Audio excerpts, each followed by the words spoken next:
to worry about looking goofy, so that's fine. Yeah, right. All right, so I'm here with Sarah Gergley. So Sarah, do you mind introducing yourself? Sure. My name is Sarah Gergley. I'm an athletic trainer at Franciscan Physician Network. Awesome. So can you describe a little bit about your background, like your experience in athletic training and like what your current position involves? Sure. I graduated from Purdue in 2005. First job out of school was at a local small high school with a pretty limited contract. I did part-time physical therapy actually and part-time at the school. The therapy clinic at the time was run by a company that had its own insurance, and so we were actually billing out for basically all services at the time. So if it was a new patient with a total knee replacement that had their insurance, I would evaluate them. So it's kind of thrown to the wolves a little bit. Did that job for a year until I got married. We moved out to California. And out in California, I had a similar position. For 2 years, I worked in the mornings in a physical therapy clinic and then in the afternoons at a pretty big high school in Redwood City. That position was completely different in terms of in California, we have no rights as an athletic trainer. And the physician in the physical therapy clinic, I was basically allowed to tear table paper, and that was about it. The high school was pretty large, and so I was exposed to a lot of different sports and different things out there. But we moved again back to Indiana in 2008, and I started off working part-time in a physician clinic and then part-time at another small local high school.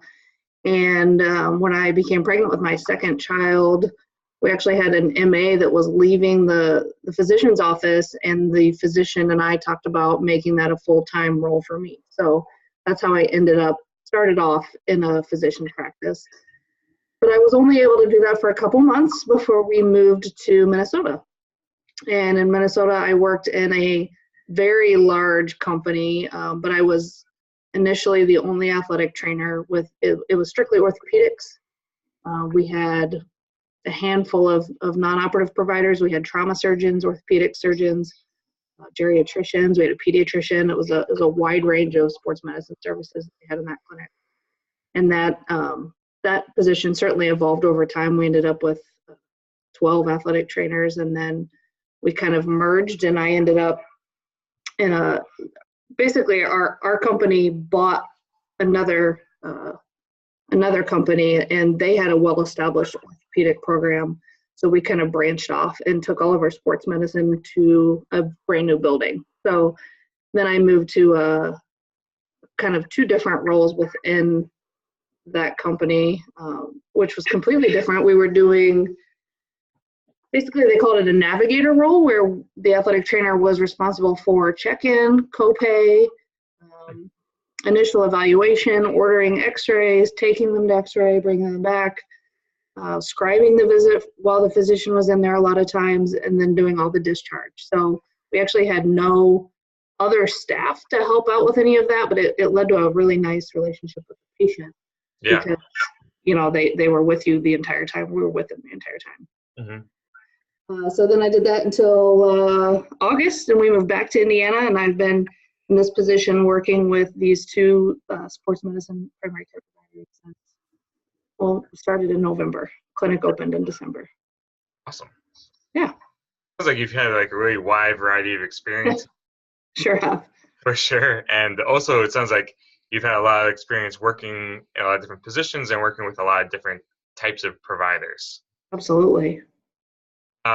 So I guess that kind of leads me to my next question, like with your experience with so many being interprofessional and interprofessional practice, what do you think the benefits of interprofessional practice is?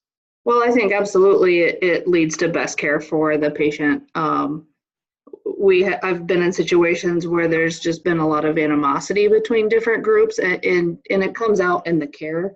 But in Minnesota, when we switched over, we were actually in the same small office with the physical therapist and clinic, and the care was just outstanding because, you're afraid of or you don't like what you don't know, I think. And so for us as athletic trainers and the physician had kind of a long-standing distrust of the physical therapist as well. And so to have all three of us just in a room collaborating, each seeing the same patient and really being able to share our different knowledge bases, I think just led to absolutely awesome care for the patient.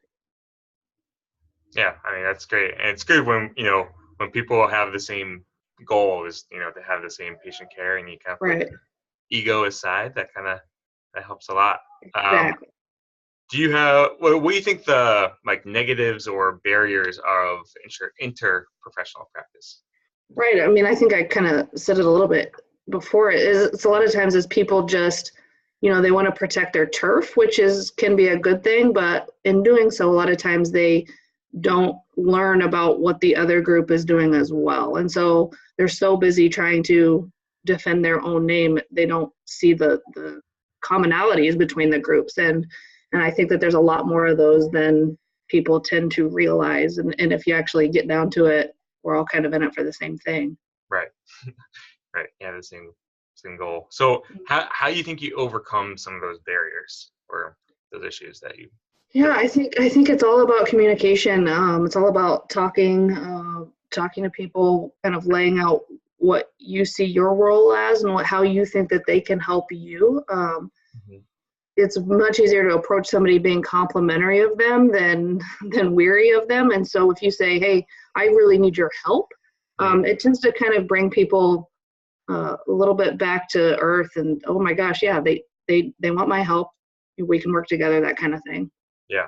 You go to them being open, and right. they feel more likely to be open as well. So exactly. I love it. So that's good kind of understanding of your experience of interprofessional practice. So then I guess that goes to my next question: what does intraprofessional practice, working with other providers from your same credentials, look like to you? Sure.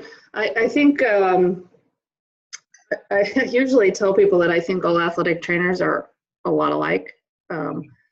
When you get down to it, you're not going to come up with too many just personalities that are totally out there, because I think all at the root of our care, we all kind of have the same things that drive us. But I think it's really nice to be able to talk to somebody that has been through the same experience as you are. I mean, it's not an easy education process to go through, not an easy career path to join.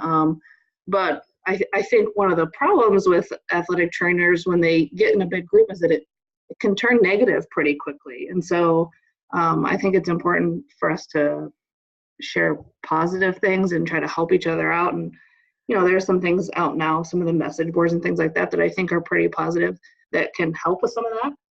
But those can also kind of go down a dark rabbit hole too. Yeah.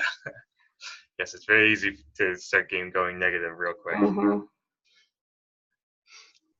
So what's like your ideal, what does the ideal interprofessional practice look like to you? How does it work? I think that each person is free to speak, is free to share their ideas, can accept, not necessarily criticism, but accept new ideas. A lot of times people think, oh yeah, I can say whatever I want, but they don't want to hear maybe somebody else's point of view, which is super important. Me being in this new clinic, I'm kind of trying to get around that a little bit. There have been a couple times where I thought I might not do the same thing as a physician would do. And it's all about saying, hey, what do you think about this? And they say, well, I don't want to do this because of X, Y, Z. And you have to be big enough to say, oh, I totally understand that. I see what you mean. And kind of move on there. So I think it's really collaborative and positive. And yeah, I think just people having a lot of respect for each other would be ideal. Yeah. So yeah, mutual respect, and kind of, I think, what's good about it is, and what you kind of mentioned, is that you kind of know what the other person is going through because you have the same credentials, you've had similar experiences. Right. So I think that kind of helps you. And so do you think that kind of helps you bridge the gap between athletic trainers and other providers? Absolutely. Yeah. I think we tend to come from a pretty humble background. And so it's not hard for me to come up and say, hey, I don't know this answer. And I think that in return, people realize that you also have some things to give. So absolutely. So so there's kind of the benefits. What are the kind of the negatives or barriers about, working with athletic trainers, other people in your practice? Barriers.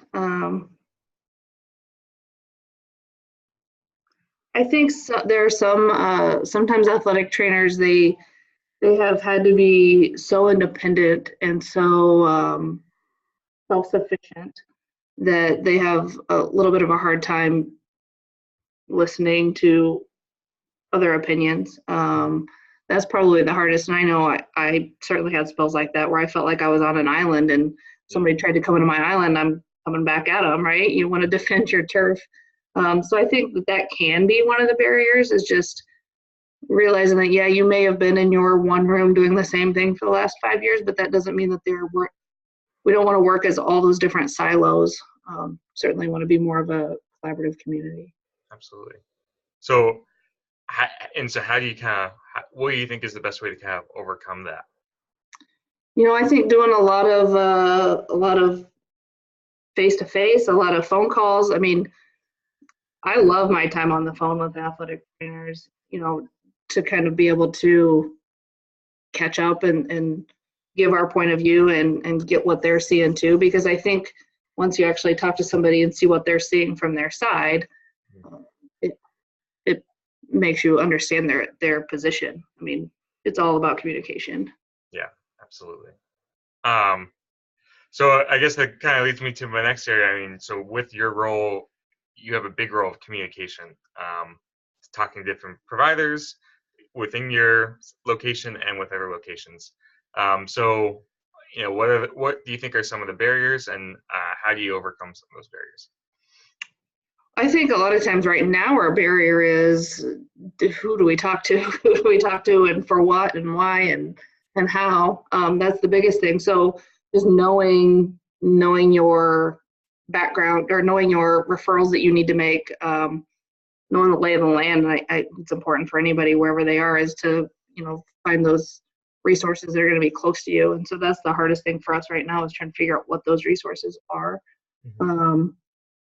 As far as, we're coming in brand new, nobody knows how these physicians work, and I would imagine some people are a little bit hesitant. So what we've really just tried to do is be super open when we see any patient. I mean, I'm calling anybody that refers, and just making sure that they know that if there are any questions, they can ask us. We're wide open to anything, suggestions.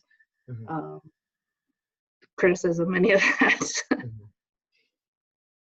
Great. So, so when a patient is seen by your facility, what do you anticipate are the needs of the athletic trainer that referred? So I think they need to know the diagnosis. They need to know what the doctor thought. They want to know what the next steps are, what their role is going to be. And we are trying to include the athletic trainer as much as possible.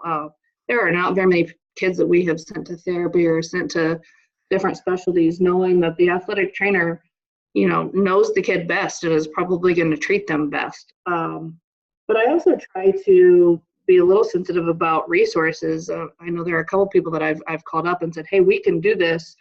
If you don't have the resources, do you have the time, equipment, etc., or do you want us to refer on? And so, I think that it's nice to give people the autonomy to do what we think they can do with the athlete, but sometimes that's not reasonable if you're only out there a certain amount of time and you have a lot of kids. Mm-hmm. Thankfully, I've kind of been in that big school where I didn't have the time to do all that, and so I was a little bit aware of that. But I think they just need to know basically the plan. That's super important. I know that when I would refer a patient and then they would come back and I'd get the letter that just said that they were seen today. Okay, not helpful at all. Yeah. Yes, I think a lot of athletic trainers have kind of experienced that. Right. But yeah, like you said, understanding their needs, and and also asking them what their needs are, I think is Right. that's really, every site is different, so really communicating them and like, saying this is, we kind of understand this is coming together and saying this is what needs to happen, and then talking about how do we each want to be involved in the next steps. Right. I think it's really important. So so if you recognize that someone has too much workload, how do you kind of distribute that workload? You mean within the clinic, within within the clinic or with athletic trainers? If you kind of recognize that they're being underutilized or overutilized, like how do you balance that? Sure. So it's typically I'm the one that will encourage somebody to speak up, because I've also been the person that has sat there and toiled and felt like I couldn't get out from the weeds, right? But as you get older, you get a little bit more experience, you realize that, in fact, I told my office manager this. I said, I have been the person that didn't speak up until it was too late. So if I see something that I think may be a problem, I am proactive and I mention it right away. Because the last thing you want is to say, hey, I don't have any time to do anything. I'm drowning. I'm ready to quit. And somebody says, well, I didn't know any of this. So it's really to be proactive, be looking out for yourself. And it's the same thing if you're being underutilized, to specifically be going up to the AD or the physician or whoever you're working with, your fellow athletic trainers, and say, hey, I think I can be more of an asset. Where else do you think I could be used? Or, and more importantly, come up with your own plan. So maybe you see a deficit somewhere that you can fill. Be proactive with that and have something in your back pocket when you go and speak with these people. Definitely. So I guess that's really good to kind of understand how you kind of handle that situation.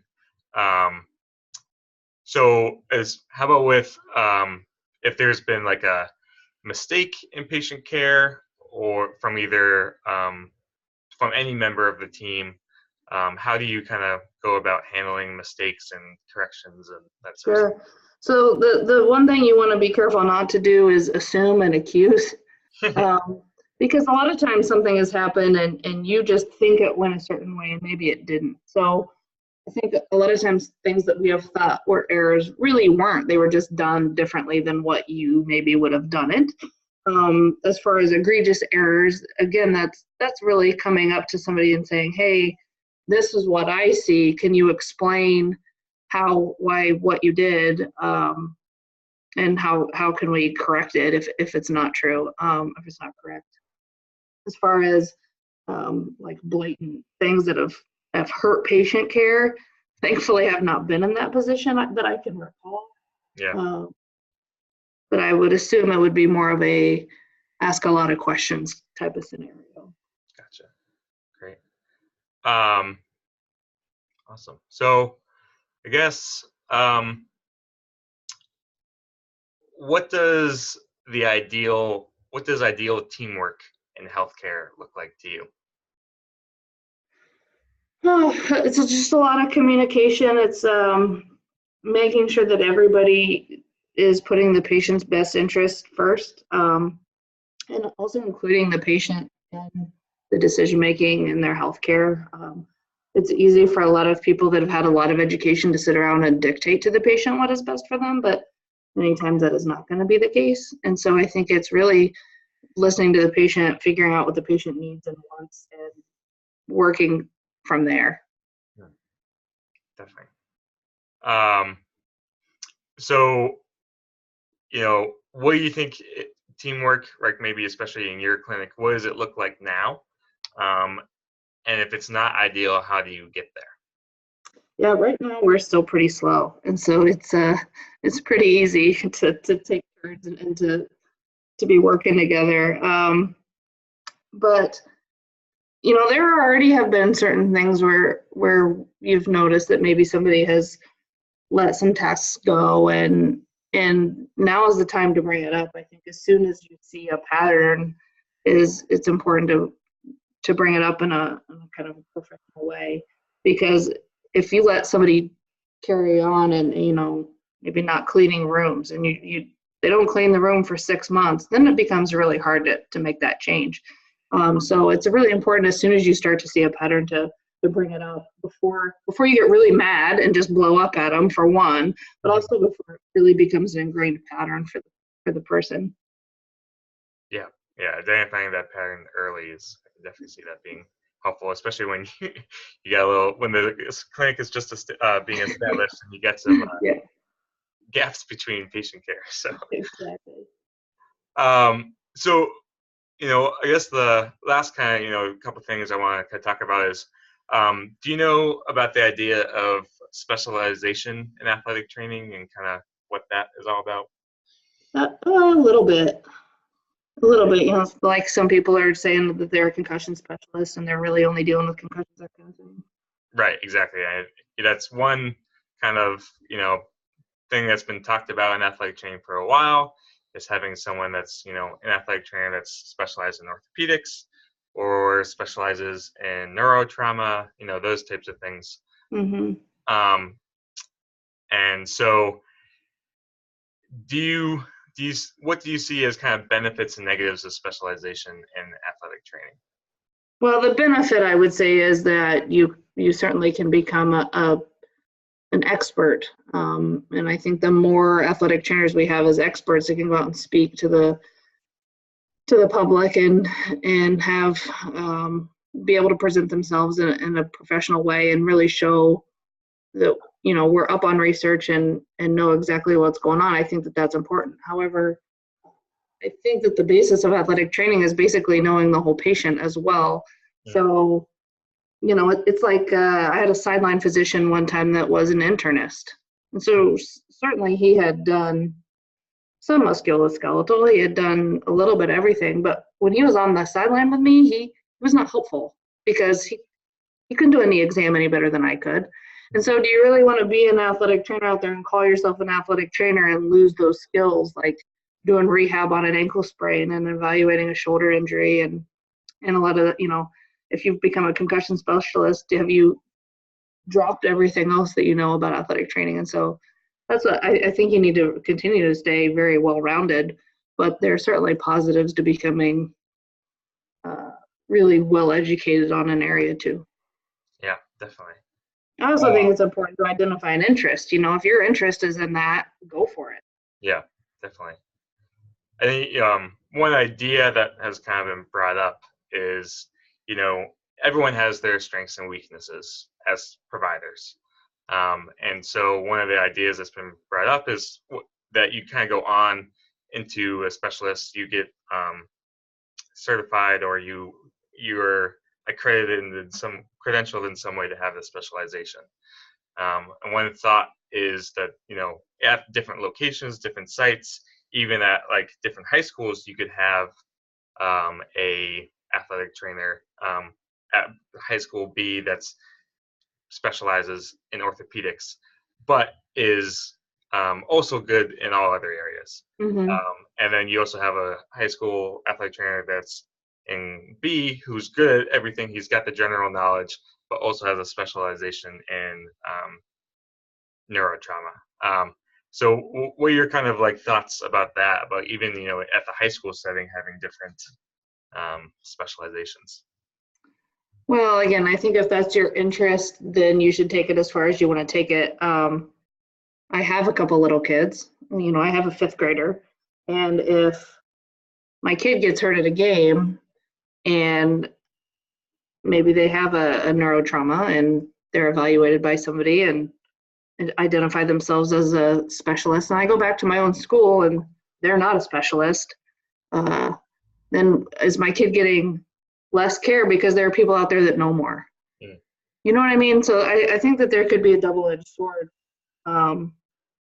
That a lot of times people think, and especially general public, now that I work with quite a bit here, they think you don't know anything about anything else if you're calling yourself a specialist in one thing, or they think that the specialist is the one that knows the best. We all the time see people that only want to see an orthopedic surgeon because all they do is orthopedic surgery, and so they must know all orthopedics better than anybody else, which obviously we know that Right.